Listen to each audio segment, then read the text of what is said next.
Good evening, Dan. What are we talking about today then?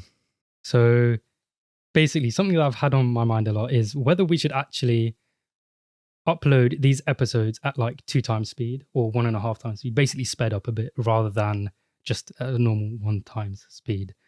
And the whole kind of premise of this is, what do we take as value in our conversations? What defines the value in the conversations we have or the time we spend with other people? Because, and the reason I was thinking of speeding up these podcasts or episodes is because I feel like a lot of people still listen to things at 1 time speed, whereas I know I don't, because I use the speed to hedge against the potential of there being not much value in what I'm listening to or what I'm watching.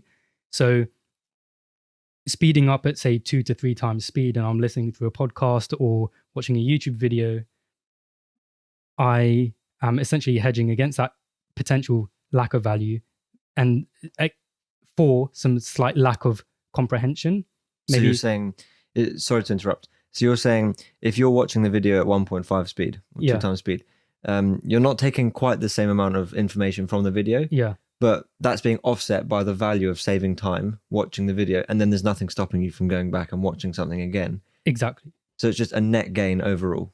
Yeah. So I might lose 5 to 10% comprehension. But the thing is that that's only initially. And because I'm so habituated to actually listening to things so fast that I probably don't really have much loss in comprehension. But then say if I do, my mind wanders for a bit and then, I just missed the last 20 seconds. I just rewind 20 seconds with a click of a button. So for me, there's a lot more like return on investment in terms of my time in that way.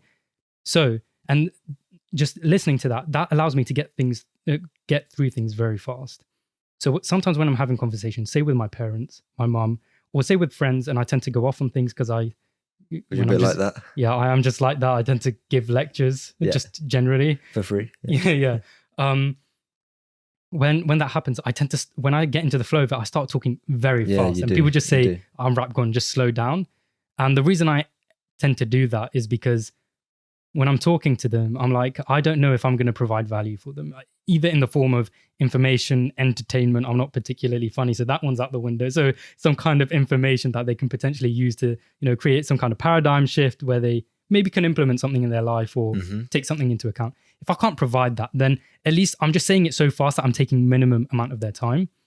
So then, it's not too bad for them. If they listen to me speaking for 20 minutes instead of 40 minutes because I was just speaking much faster, well, then at least they only wasted 20 minutes instead of 40. Whereas then if I spoke faster for 20 minutes and they got useful information from it, then, it's a win-win. So, and yeah, I think that's just the main thing. So I was just thinking sometimes like listening to these podcast episodes, I'm like, do you listen back to them sometimes? Well, I mean, I need to edit them. So it's like taking that's true. That's true. Like, I do have to look at or go through most of it. But the thing is, again, I'm editing at 2 times speed. You become accustomed to it very quickly, I find. Yeah. So I'll just take out some random things in the middle if it's just like, something messed up. But yeah, that's why I'm just like, oh, okay, what do people actually take value out of? Because say if we've had many times, say back when we were studying for GCSEs and stuff, well, I wasn't really studying much. We would have like 8-hour FaceTime calls. Yeah. Do you remember that? The epics. Yeah. Yeah. How much would we talk? Almost zero. Yeah. And it was just kind of a piece of company there, right? Yeah. It was just like the camaraderie, basically, of you're doing your work, I'm meant to be doing my work, but I'm probably just watching a YouTube video in the back. With your headphones on. Yeah. Yeah. So there's just that kind of camaraderie, and that's where the value is in that situation.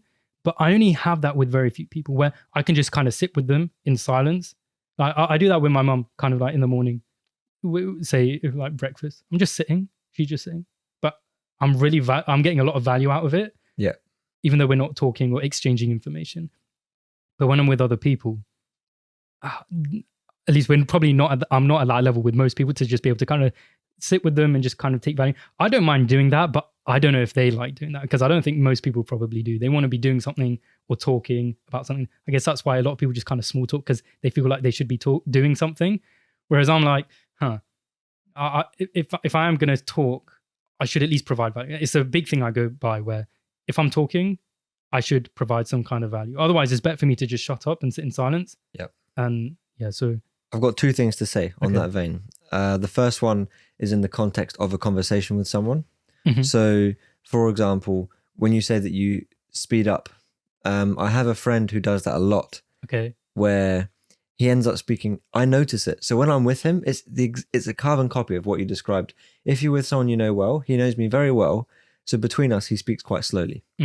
As soon as there's someone new, he speaks extremely quickly, quite a lot. Really? Yeah, he speeds up. I wonder if I do that. I think from my experience, you might do that as well. When he's explaining something, he starts speaking extremely quickly, like, like that. And people can sometimes miss what he's saying. I think for him, in some ways, we've talked about it, it's a bit related to confidence in what you're saying, thinking whether that person wants to be listening to what you're saying. But I think for you, you're talking about value. I guess it's kind of a different way of saying the same thing, in that you don't want that person to be sitting there not wanting to have the conversation, but you want to just finish the point. So you'll speed. That's the best compromise, speeding up instead of speaking slowly, and I guess it saves time. That's where what I do personally is I usually preface it, where I'll say, we've done it a few times today with your brother, where I'll say like, do you mind if we have this conversation? Yeah. Was that just one more question? Yeah, that's my favorite. Just one last question. And then just one last question. Just this is part of the last question, part 2. But yeah, so that's what I was just going to quickly say about that. I think I do something similar, but I more preface everything I'm going to say. The only thing is then, if you don't know someone very well, you're relying on them to be honest and say, I don't really want to talk about this, which I think most people probably don't do. Yeah. I try and establish a sort of scenario where they're comfortable saying that, but I suppose it doesn't happen. The thing is, if you ask, do you mind if I just talk about this? They aren't going to say no, unless there's someone like, if you were to ask me something and then I'll just be like, no, CBA. That's when it's ideal though, because say I wanted to talk to you about, I don't know, something I learned about in geography. Like a certain mountain range I'd never seen before. You may just not want to talk about that. So I would say, like, I don't know, I do that with my mum sometimes, where I'll say, do you want to talk about this? And she'll just go, not right now. And I'll be like, perfect. Yeah, and I'll be like, you know what, fair enough. Yeah. And now I know. But I'll bring it up next time. I'll be like, how about now? I've made a note. You said not right now, what about yeah. And then the last thing, just quickly. Prefaced? Yeah, there's a preface. The second point was about watching the videos at different speeds, because I thought that was very interesting. You introduced it to me, really. The Chrome extension, where you can speed up a video. Yeah. Massively. Just in case people don't know. Basically, on YouTube, most people probably know now that you can speed up videos on YouTube or slow them down if you need to. But if you use Chrome or any kind of Chromium-based browser, like Firefox Chromium-based? I don't know. I don't think it's... But maybe Opera, Brave... and yeah, basically you can get an extension called video playback controller or something. And you can just basically change to whatever speed you want in like 0.1 increments. You can set shortcuts as well. So my G key on any video, if I'm watching an Instagram video on my computer, I can speed. If I'm watching a video on WhatsApp on my computer, I can change the speed. Guess my G key. So when I press G, it goes straight to that speed that I like videos on. 1.8. 2.2. 2.2. Oh, you sped up. You've sped up. You sped up. Big flex. Yeah, mine's actually still on 2, because the thing is, I usually go straight to around 3x, but when I press G, it'll go back to 2x. Yeah, that makes sense. If I need it to slow down, and then when I press G, it'll go back to 3. So you spam D. now we're just basically, this all makes sense if you actually like take the shortcut, like know the shortcuts of the program. But yeah, highly recommend that if you don't know about it already. But yeah, sorry, carry on. So obviously what I found from it, I do agree with some people who say you shouldn't, speeding up videos can be bad in a lot of ways. Completely agree. Certain videos, for example, I would never speed or slow down music, ever. Yeah. That would be criminal. And a lot of videos, they're just not meant to be sped up or slowed down. But for me, I find videos where I know you train yourself, right? You get used to watching a video at a quicker speed. And you get used to sort of filtering out what's useful from it, especially on a topic that you know quite well, and it's more a concept. So it's not just raw numbers and dates. So if I'm watching a history video, I do have to watch it more slowly to absorb it properly. But again, if it's a topic I know well and it's more of a concept, then I can speed it up. And as you said, you can go back and watch things again. So I think there are big benefits. And also videos of stuff I don't really want to watch, but I just want to see what happens or something. So yeah, a lot of videos on like Reddit or Twitter or something, it's very useful to just stick it on double speed and see what happens when that person gets on the bus or whatever it is. Yeah. I mean, the thing is then, it's like what kind of defines the value in different scenarios? Because I guess, especially in something, so the reason I was feeling so strongly to speeding up these podcasts is because the value in the podcast is what the person's hearing. And it's a big privilege to be in someone's ears, basically, and just be spewing my random thoughts or ideas that I have or opinions.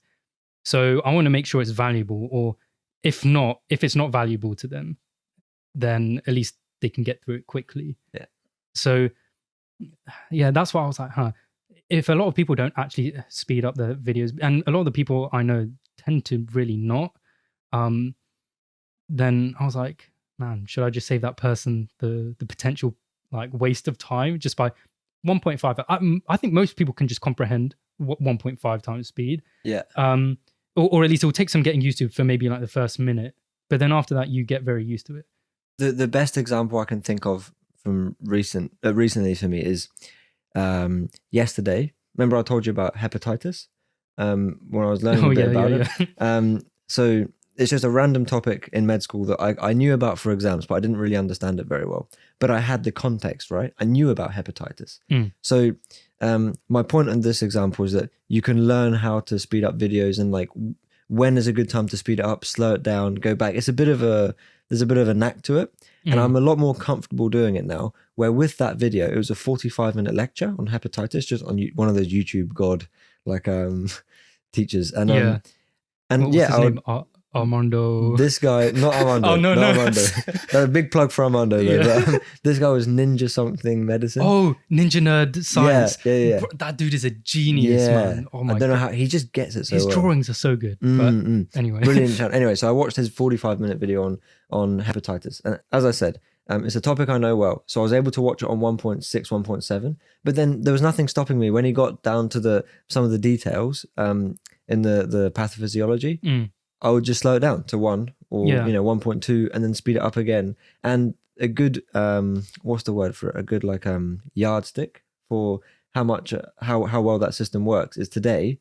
Like I woke up, I went back over the stuff, and I'd learned it very well, thankfully, from last night. So like I'd retained it, because I always had that hunch. If you're watching it quickly, I feel like you're not taking it in the same way. But again, this is an example of something I knew about, and I retained it really well. So today it stuck. So, Yeah, I think a lot of people don't appreciate how much we can actually take in. Just because you aren't actively concentrating and focusing on every word or every single piece of information doesn't mean your brain doesn't take it in. So during a lecture of that length, would you be actively focused the whole time? Or do you I kind of zone out a little bit, like I'm following, and then I really focus in every couple of minutes? Yeah, I'm like that. Well, it depends. I haven't really listened or watched lectures in a while because in year 4, you don't really have many lectures. Well, actually you do. But so say in first and second year where I was making flashcards on every single part, I was diligently going through every single sentence the lecturer was saying and making sure I could encapsulate that into a flashcard somehow. However, in 4th year where we've had lectures, I've been more just leisurely, like in a more leisurely kind of fashion, just listening to them. And I'd still be listening to them at like 2 times speed. I mean, I'd be there live sometimes.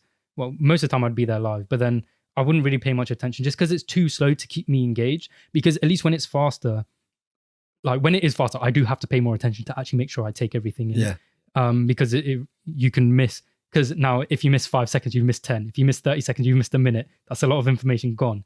So, yeah, when I'm watching it back, it forces me to just kind of pay more attention naturally. So even if I do miss something for like say 10 seconds, I might not even realize, but my brain will take it in. I do trust my brain, and most people's brain can just take the information in. People just probably don't trust it enough. If you kind of passively absorb information, we're passively absorbing so much information and stuff that we don't even realize. And when we go to sleep, we'll kind of organize it and, file it all and to make sense of it when we sleep. As long as you get enough like REM sleep and non-REM sleep. But yeah, so that's why like I just feel like forcing our listeners just please at least listen at 1.5 times speed. But yeah, it just comes down to the question where the value we're providing in these podcasts is if you might find our opinions or ideas interesting. Whereas say if I'm in person with someone I know well, I can just sit in silence and just talk to them, or talk to them at a very leisurely pace, or stutter and think and just think for like 5 minutes and then reply and stuff. Yeah. And it doesn't matter because a lot of the value is just ingrained in us just sitting like next to each other and just spending time with each other. Whereas with a podcast, it's different. It's about what you're listening to. One thing I can't listen to on a faster speed though is sport.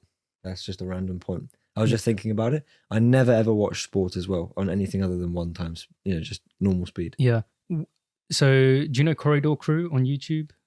Basically, it's like a VFX, visual effects and video editing group. They make some really good videos and like visual effects artist reacts videos and stuntmen react videos, and they react to like certain, and they break down the kind of process of certain stunts or certain visual effects shots. They get industry professionals and everything. Really interesting. But because it's visual effects based, I want to see the visual effects, especially like stunts. I want to see them falling at a certain speed. I don't want to see it at 2 times speed because it's hard to encapsulate the physics. Yeah. Those are probably the only videos on YouTube that I watch at 1 time speed. Yeah, that makes sense. I don't think I watch anything else at 1 times. Very interesting. Okay, so for the shower thoughts episode. This was basically a shower thoughts episode where it's just kind of a random thought that I've had in the shower. Like, the random like life-changing thoughts you have in the shower. Yeah. And you're like, man, I need to discuss this or something. That's kind of the concept of these kind of shorter episodes where we don't go too far. We just kind of go straight into it and just spew out random stuff about the particular concept. I don't think we came to a conclusion. The conclusion is just get that Chrome extension. Yeah. Go now to your laptop. Yeah. And this is basically a PSA to download a podcast app where you can speed up our podcast and just speed it up and just practice maybe listening to stuff at high speed, because you're just hedging yourself against lack of value, right? And I don't know. I don't really see much argument against it, especially since you can just change up and down so quickly. As long as you know yourself and again, just from my own, like this is anecdotal, but knowing what sort of videos you're able to watch at a bit of a faster speed to get more from. So it depends on, obviously, what personally works for you. And it takes time to learn, what topics you can listen to at a faster speed and still get something from it. And then also knowing when you've got to the end of a video, how much value you've actually taken from it. Sometimes I'll watch a video and I'll think, especially with the sort of like, some of the geography videos and some of the like battles, like, I don't know, some history, some historical battle. I get to the end of it and I realize if I was watching it on 1.5, I wasn't fully understanding what was going on. But you just have to know in yourself. Yeah, if I'm distracted, I'll realize that, I don't really pay attention to any of that. Then I'll just kind of watch the video again. I watch it like 1.5 times speed. I'm not really taking too much time. So if I'm watching it 2 times speed and I realize, I didn't take any of that in. If I just watch it again at 2 times speed, but make sure I pay attention, I've just spent the same amount of time that someone would have spent just watching it once. Yeah. So I think people should just really listen to things at faster than 1 time speed, especially with the amount of information and stuff you can go through these days, that it kind of makes sense to make sure you can kind of expose yourself and get through a lot of content, especially when learning a new thing. Because this is going to go off onto a different tangent, but I think one of the biggest hurdles with kind of getting past that flat part of the sigmoid curve when learning something is just being able to get the basics quick enough. That's the flat bit at the bottom. If you can just churn through loads of like random summary videos or beginner's introductions to a particular concept, get through that really quickly, then suddenly you're over that little slump at the beginning, and then you can just go straight onto the steep part.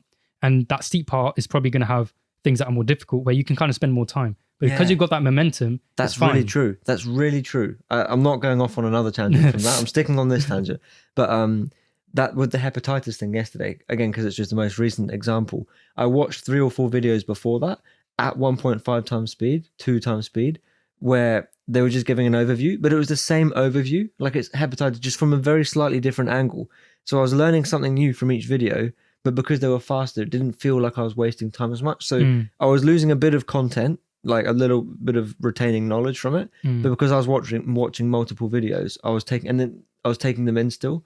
But yeah, just from different angles, I thought it was really useful. It worked really well. And then I watched finally the Ninja video. Science, the goat. It really stuck. So yeah, because again, like you say, even if you missed out certain bits of knowledge, it would have been mentioned somewhere else in those more complex videos. and your brain will resurface it and you're like, oh, that's familiar. Yeah. Even though you can't really tell. And then when you sleep on something, like it will just kind of make sense. Like, so I guess that kind of encapsulates it with learning and with in-person conversations, and especially with someone that's close to you and you're comfortable with, you can just kind of sit in silence and the speed aspect isn't there. And then I guess because I listen to so many things at such fast speeds, I just think that's normal. So it's like, I feel like I'm speaking really slowly, even just at that speed. So then I'm like, oh man, I need to speed up. And it kind of gives me a sense of proficiency, or I know what I'm talking about, and a sense of confidence just because I'm just speaking faster, if that makes sense. But I know it's not right. So that's why recently, because people have been saying I've been speaking so fast, I've been trying, or like at certain times, I've been trying to slow down actively, but I'm like, that's what my friend does as well. It's a dilemma. I can see him doing it because he told me to almost signal to him sometimes when he's going. So I'll just look at him, calm it down, boy.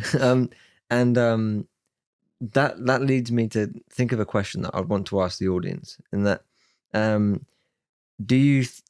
you noticed that you speak more quickly or more slowly with different people?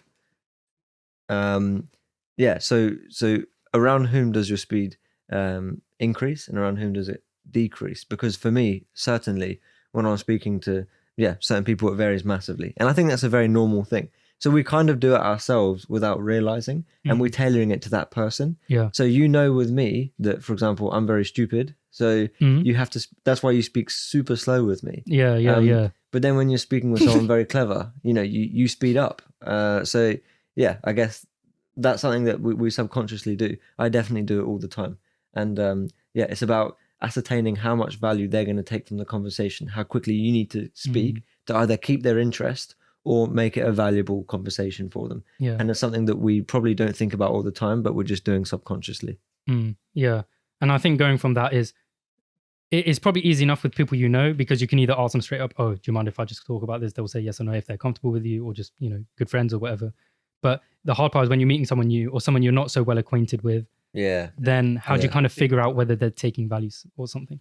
I haven't really actively paid attention to this, although I should, in terms of trying to figure out by either their body language, or what kind of body language signs, or just their facial expressions as to whether they are actually taking value from it. Do you, I don't know. I think the thing I think is probably the most obvious is if they're asking questions. I agree with the asking questions. I think body language is a very big thing. People do a lot of things in conversation that they're not aware of. Even you do. Yeah, I know. Yeah. I can tell when you're a bit done with me talking. Very obvious cues. I wonder what I do now, but don't tell me. Yeah, carry on. I could tell you. It might be interesting. Okay, yeah, I actually do. It's like when you tell me about the blinking and stuff. It'll make you a bit aware of it. But a big thing that you do that I notice in a few other people who I know very well is that you'll sometimes you'll break eye contact more because you're not able to fake focus. The interest. So I'm like, oh right, okay. Yeah, so I can't fake the interest. That's interesting. I think it's as in your battery is running out of interest for the conversation. So many people do it. I do it. Sometimes I catch myself doing it. Or if you're speaking and I think of something I want to say, that thing that happens where I'm trying to catch I'm like, oh, I want to say something now. I'll let him finish. When I do that, I'll break eye contact with you. I'll sort of look away. I'll try and retain what I'm thinking about.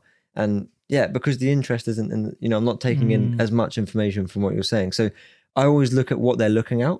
If they're maintaining eye contact, if their body language is focused on me, you can kind of, after a while, you can feel it. So that's a big thing. And obviously, as you said, asking questions, that's a clear sign of engagement as well. And the nature of the questions, it's questions that are building on what you're saying instead of just reaffirming it, because often people reaffirm things to you to show that they're listening. But if you're really listening, you've probably got things to say. And like trying to seek more information related to it and build some kind of story out of it. Oh, that's interesting. I'm going to pay more attention to that. I think that wraps up nicely. We'll just leave it there. The aim of these kind of shower thoughts episodes is to keep it under 30 minutes because you probably don't spend longer than 30 minutes in the shower. Well, some people do. Yeah, but I don't know. It's probably more enjoyable to spend more than 30 minutes, but for us, the hot water runs out after 30 minutes anyway, even if it's like full tank, just so I guess it's a good timer. Oh, it's like your camera. Yeah, exactly. Camera, that's the main thing. So this is actually our first episode we've actually recorded in person rather than just putting waveforms on YouTube. So if you want to check that out, it will be on YouTube. Link is in the show notes. You can type in Getting It podcast on YouTube, but we're so small, it just probably doesn't come up. Well, I know it doesn't. What I do is I type in Getting It Carson or Getting It Redfern. Wait, does it actually come up? Yeah. Oh, no way. What, on Google or YouTube? On YouTube. Oh, okay, fine. But either way, links in the show notes for your ease. And we'll just leave it at that. Okay, peace. Peace. Thank you for listening to this episode of Getting It. If you enjoyed this episode, or didn't, then feel free to leave us a rating and review on the Apple Podcasts app or on the Apple Podcasts website. We'd love to hear your thoughts, ideas, or questions about anything we discussed, so feel free to email us at thoughts@gettingit.co.uk. You can also reach us on Twitter or Instagram at gettingit_pod. You can find all the links in the show notes.